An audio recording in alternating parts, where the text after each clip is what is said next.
So good morning, Thank you, Nitin. So good morning, everybody. The NEP cell of the college has organized a session on National Education Policy, the way forward, as a part of the National Education Policy 2020 week celebrations that are to happen from 24th of July to 29th of July. And I'm really very happy to introduce our resource person, Dr. Uma Shankar, to all of you. Dr. Uma Shankar, just a minute, please. Dr. Uma Shankar is the principal head Department of Philosophy, SIS College of Arts, Science and Commerce, Science West at Mumbai. She is a recipient of the Padma Shri Nimbolkar Yoga Mitra Award given in January 2017. Ma'am has been the chairperson, Board of Studies in Logic and Philosophy, and a part of all the statutory bodies such as the Academic Council, the BUTR, RRC of the University of Mumbai. Since June 1993, she is engaged in teaching philosophy and psychology to undergraduate students at SIS. For the past 15 years, she has been teaching Advaita Vedanta to postgraduates at the Department of Philosophy, University of Mumbai. Ma'am has supervised 12 PhD students and 5 MPhil students and has more than 20 publications to her credit. She has participated in many national and international seminars and presented papers on various themes such as the Advaita Vedanta, religion and spirituality, Shakti workshops, Guru Parampara, the Sarangati, mystics, Shaiva and Vaishnava traditions, to name a few. Among her many achievements and presentations is the 6-week Fulbright summer course on religious pluralism at Santa Barbara, California, July-August 2012. I think we have the best person to speak to us today because the National Education Policy basically has given a focus to everybody taking up courses that they like. So along with education, it is basically going to be, may I please request all to mute, to also pursue various aspects. And this is exactly what ma'am has done when she has been a part of an organization committee and organized the International Conference on Indo-German Colloquium, as well as national conferences on Indian music. And so I think you're the absolute right person to talk to us today, ma'am. And I invite you to deliver a session on National Education Policy, the way forward. Thank you so much. Thank you, Dr. Vinaya. Thank you, Dr. Mala.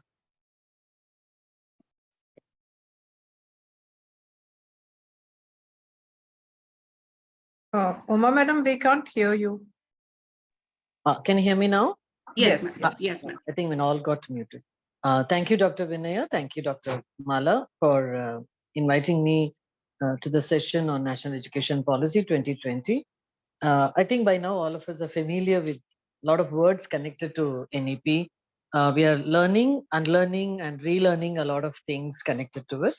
So I take this opportunity to share my thoughts, as Vinaya said it, that it is a time for all of us to share our knowledge, share our queries and concerns. At the same time, we have to be positive and take it forward. And that's what the business of NEP is.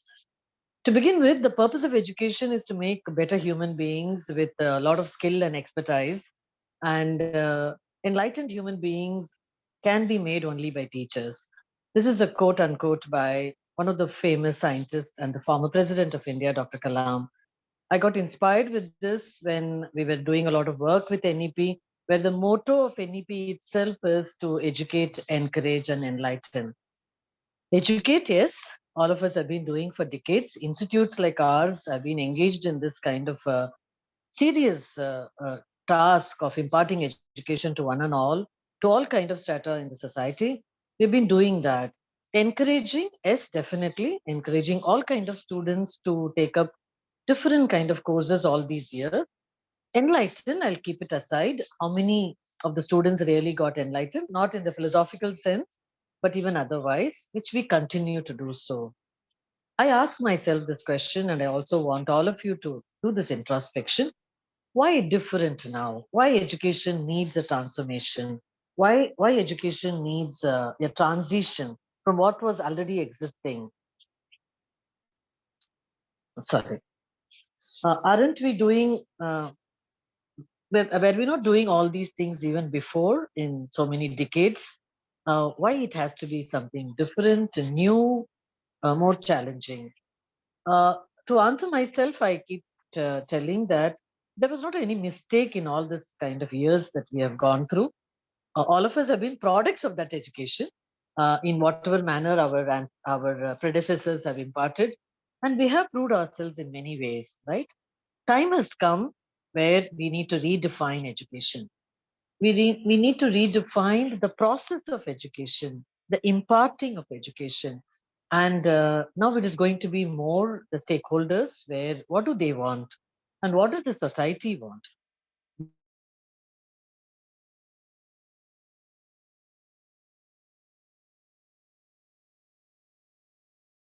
AI and ChatGPT, I think whether all of us are going to be redundant is a big concern. At one side of it, we are talking about. So in the last 2 years, the national education policy. I'm hearing some disturbance. Is it not from my side? NEP 2020. Anyway, we are late by 3 years, and now Maharashtra government is launching it. So let us look at a few nuances of it, and maybe we will be able to understand the way forward better.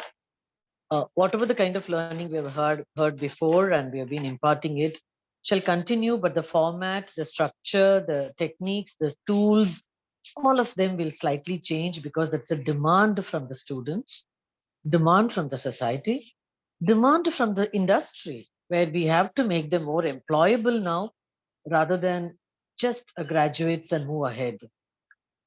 Research is given a lot of importance, and the quality of the students when they get out of the portals of individual institutions, what is it that they will carry with them along with a colorful certificate or a mark sheet which they have? So the idea or the shift in our attention is towards conceptual understanding. We cannot deny the fact for a lot of time, lot of period of time, rote learning and easily scoring such kind of marks is prevalent. Individually, institutes might have taken a lot of steps towards changing that, but now it has become a policy. No longer rote learning. A child has to understand, comprehend, uh, recollect, reproduce, and put it in such a way the way child wants it. Not necessarily a quote unquote by a scientist or a political scientist or a philosopher or anybody else. The child can use the same word of understanding it. The clarity of the thought is given a lot of importance. It also means that we are also going to inculcate or inclusion of essential subjects, which are not taking a back seat at all. They are going to be there along with a lot of skills. Now, what happened to the skills all these years can be a question in our mind. Yes, we identified few students who are very skillful, put them in a different forum. They got out of it, but a lot of students have not ever shown their skills. It has got buried in the entire edifice of education which we had built all these years. Probably we may have to uh, do a kind of a prayachita, do a kind of the thing that can rectify it, and therefore inclusion along with the essential subjects, skills have been brought up in a big way. So students can think, identify, recognize, check what is the skill that I can have, whether I have a forum that the college can help me out, whether I can earn credits, can I have a continuous evaluation on that? So SEC, the skill enhancement course is made it mandatory at the institute level so that we give those skills to the students. So institute can choose what kind of skills, which one are better, what will make them more employable, what can make them a better citizen and a human being to take charge of life after graduation. We are also trying to concentrate a lot on proficiency in language and therefore to improve communication skills. We know how bad certain letters students write to us. Even the word principal and principal is not differentiated. And they finish off, they finish a graduate and go away. By IT, CS students, they have their expertise in their core. But language is going back. But language is one of the medium of communication, and one has to certainly give a lot of importance in terms of communication. And therefore, proficiency in language and communication is taken at the forefront. Uh, Also, NEP focused on a multidisciplinary approach. I think this is a great advantage to colleges like ours and yours, of course. As an SNDT university, you cater to a lot of things. If I take my college as an example, ours is an arts, science, and commerce. We have UG and PG. We have a junior college. We also have PhD centers across all pure and life sciences. So here, when I use NEP, especially when it comes to OE and vocational EBC and others, I'm able to give a variety for the science students, from the humanities, for the humanities students, from commerce and management studies, and a whole lot of self-finance programs. We have CS,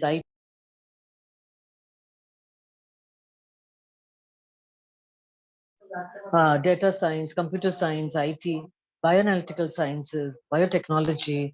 So when you have a variety of them, the OE also some of the departments which have offered, we have yeah, a variety of options given to the students. So humanities students can just get into the pure science or a life science and have a glimpse of it at least, whether it is a tree appreciation or aqua science or oceanography.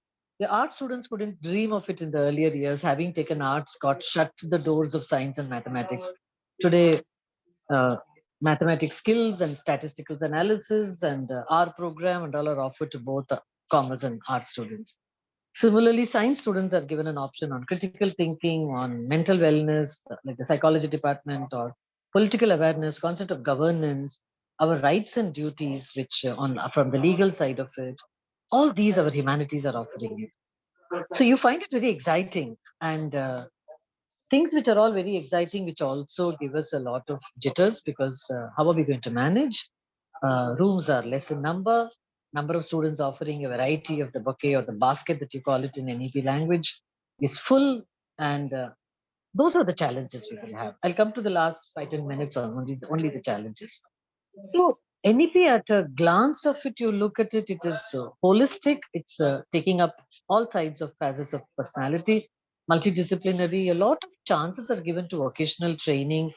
Therefore, internships are made mandatory in the institutes. Earlier, only few science departments used to go for internship. Now, anybody and everybody should go and they should get exposed to the world outside, understand before they actually barge into a world where they want to get employed.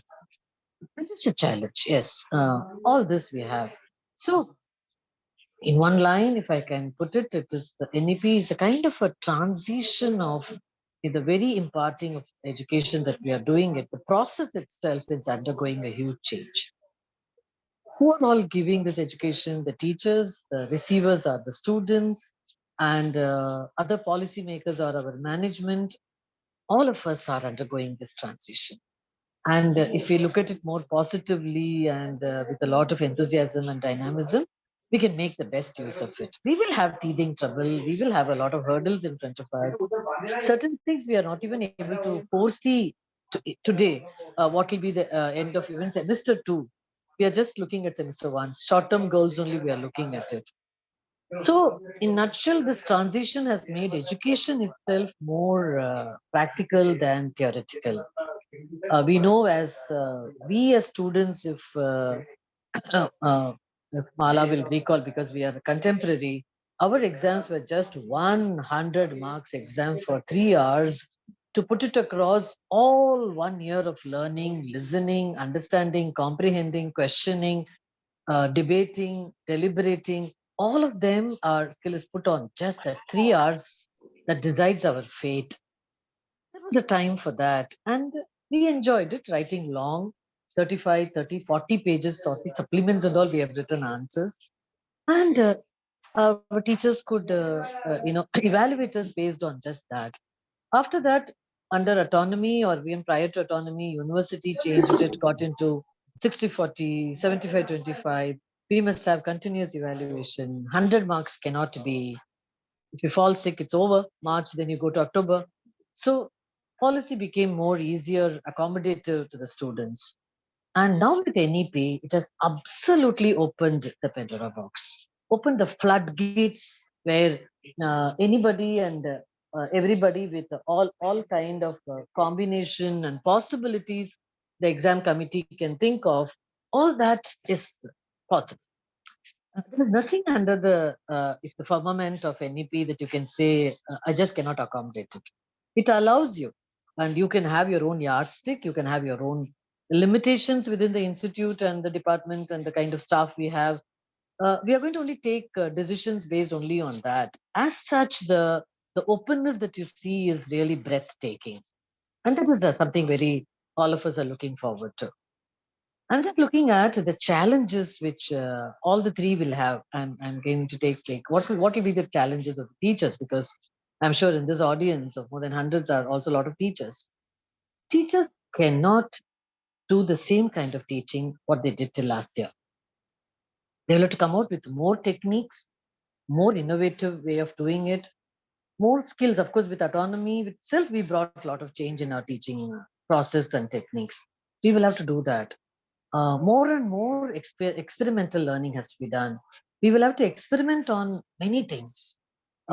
In a jiffy, the teacher has to be on the toes to cater to the students, how to keep them occupied, at the same time excited about a topic that you're teaching. It could be a quick quiz, it could be a 3-minute film screening, it could be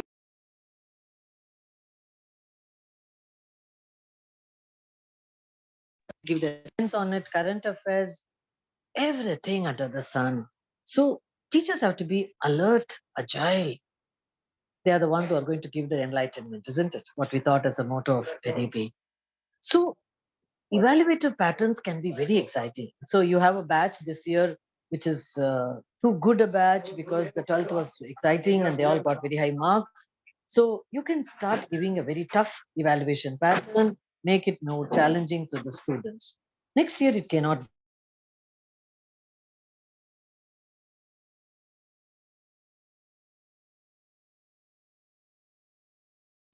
You'll have to change your evaluation pattern. It cannot be uniform, universal at all times. This is something will make the teachers on their toes.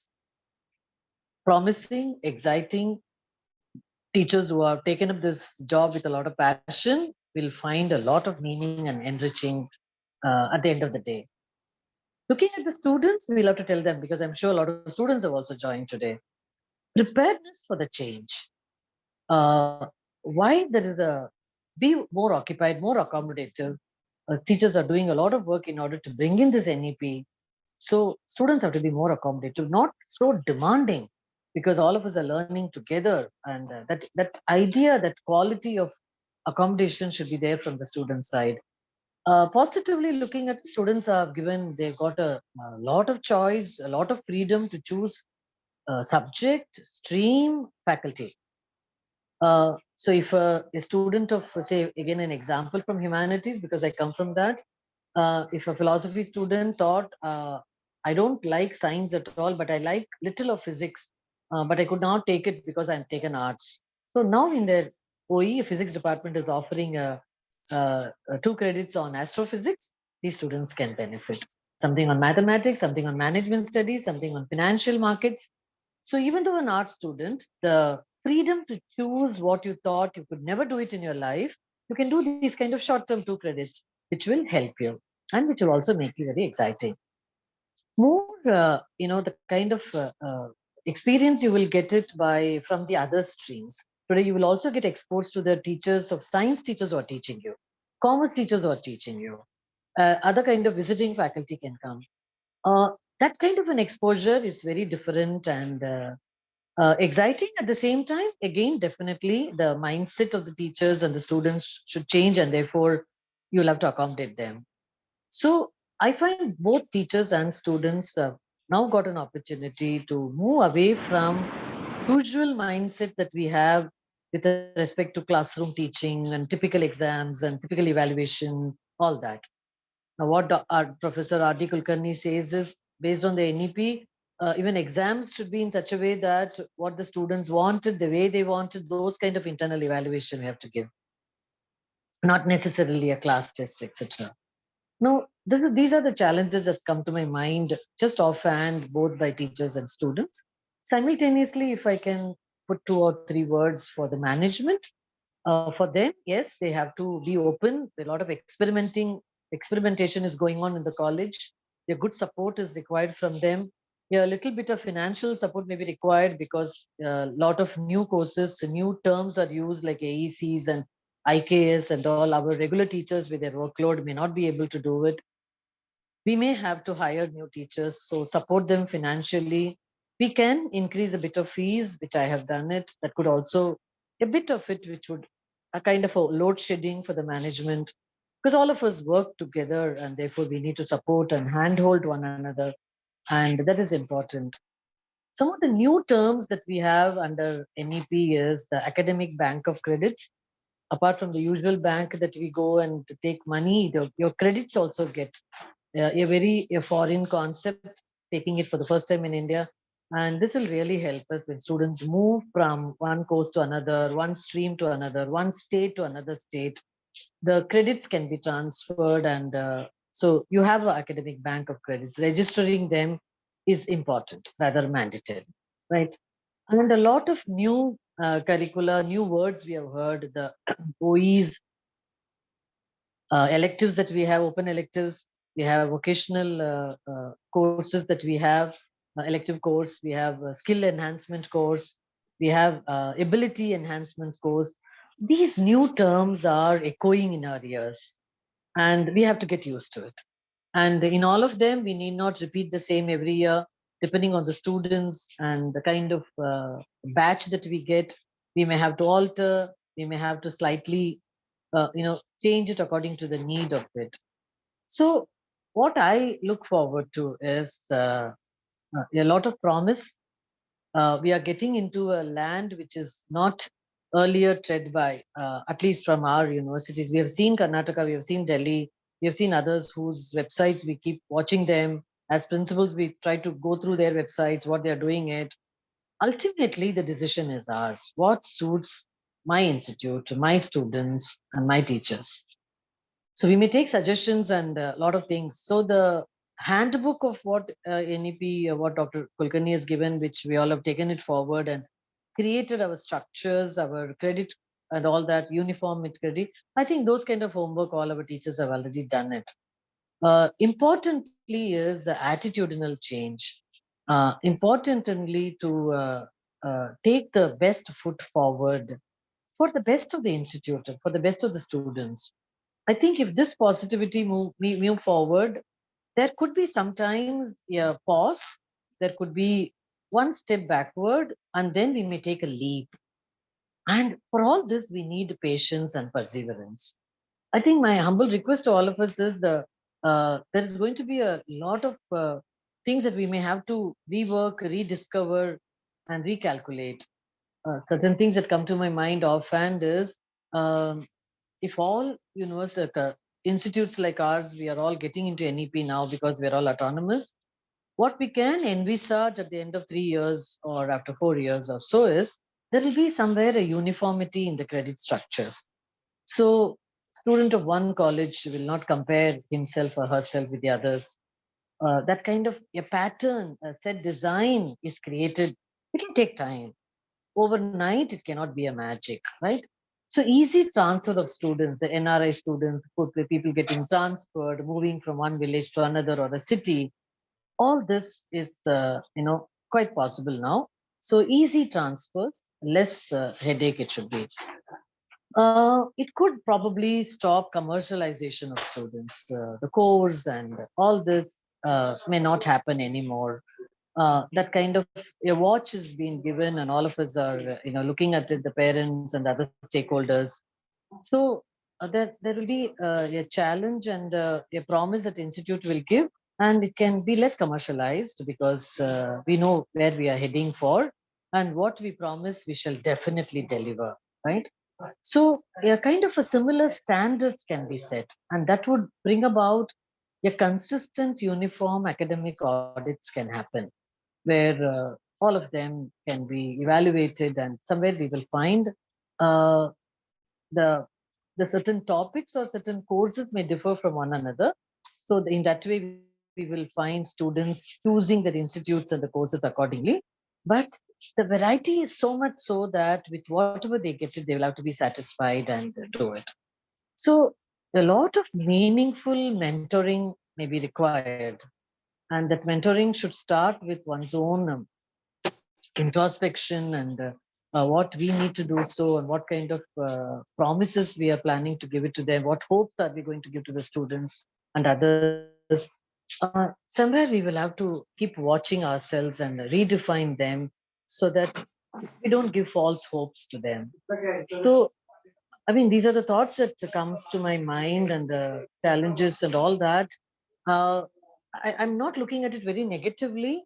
Like some of them in the earlier lot of meetings we had, we the a little disturbance or a kind of a concern that I have is courses like BMS or a CSIT which we run under NEP. The 7 subjects that they have, out of that only 2 remain as a core subjects. All the others are, which is something which a skill enhancement, an open elective, a VEC and AEC, a language, IKS, Indian knowledge system. So the whole purpose of NEP is to bring back the glory of Indian educational past, which we lost and buried and forgot, to bring it back to us. So that is a very exciting thing. That is necessary also. As Indians, we must be proud of it. So all these, what happens is our CSIT and management staff were saying, we are not going to give them the core subjects at the end of 3 years. I do not know whether I'm just putting it across to this forum. Are we making a big sacrifice in that case? Maybe that is also a change in the education. Core subjects, they can always learn it and go ahead with research, with honors. They will be able to do it, and they will be able to successfully learn all of them. These skills and other things which have gone at the back seat, they're putting it in the front seat. So it's kind of a reshuffling of it. So there will always be some say this is right and something else could have been done, or a better things can be added. Whatever is given to us, whether the reshuffling has done is good or bad, I think we can take it always forward with a positive note. And in the coming years, that with the NOCs not happening so well, and only some have been now with a little silver lining that we got it, we are going to have a lot of tough time with the recruitment of teachers and all of that. So management, parents, teachers, students, and the society, I think all of us should march together towards to educate, encourage, and enlighten all of us. Thank you so much. I think though it was 10 minutes, it almost taken 30 minutes. I think that was a cascading stream what NEP offers to all of us. Thank you, Vinaya. Thank you so much, ma'am. In fact, it was extremely enlightening for, I think, all of us. Those who have been working closely with structures, etc., I think, or with the documents of NEP, have a clear-cut idea. But I think you've done a marvelous job of bringing out the special points and the features, as well as highlighting the problems. I invite Dr. Mala Pandurang, our principal, ma'am, to put in her response to your talk. Thank you, Vinya, and thank you to Dr. Uma. I don't think anybody else could have done it so absolutely lucidly, clearly, and positively as you have shared, I think in a nutshell, what this entire national education policy is all about. Yes, there will definitely be teething problems, but we do also know it's going to be exciting, challenging, and the enthusiasm with which you have spoken today is going to motivate us all the more. Especially since there will be possibilities for interdisciplinary interactions, for colleges to come together, and we're really looking forward, Dr. Uma, Sure. collaborations with your own institution. Definitely. The department which you head, which is so well known, the philosophy department. I would like here just to share with all the staff and students who've logged in that from the time that we got autonomy, Dr. Uma has always been there, just a phone call away. And any call that we are given, she has immediately responded. And it is this positive and I would say enthusiasm and willingness to accept change. We have been infused by this attitude always whenever we interact with you. Thank you. Thank you very much. And Mm. request now for Mrs. Vinaya to please proceed and give a formal vote of thanks. Thank you so much, ma'am. I agree. I think I agree with ma'am as well as you, Mala ma'am, when we say that this is a change which has come after so many years. So as we have correctly heard Uma ma'am speak today, everything will take its own time. But obviously, we're looking forward to working towards it and making it a big success.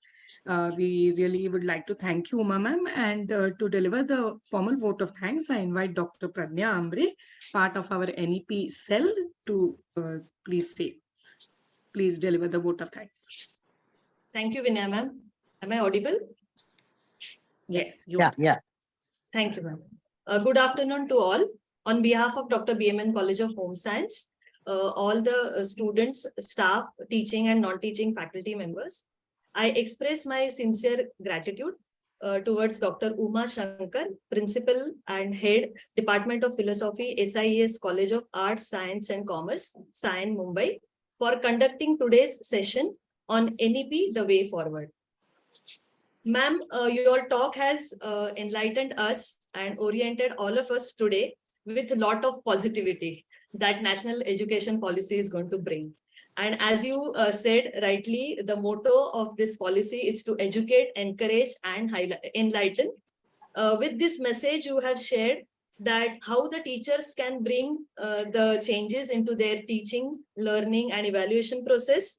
How students have to be prepared and more accommodative in this change.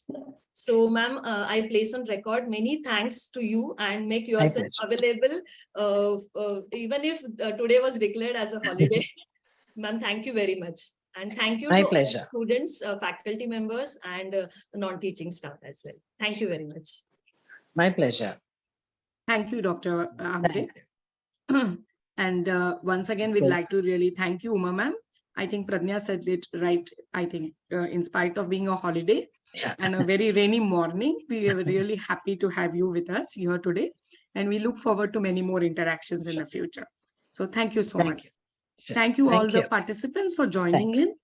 And I'll leave I think We Uma can ma'am has given close us a it. lot to think about and to work on. So we look forward to all of us working towards it. So thank you, ma'am. Thank you so much.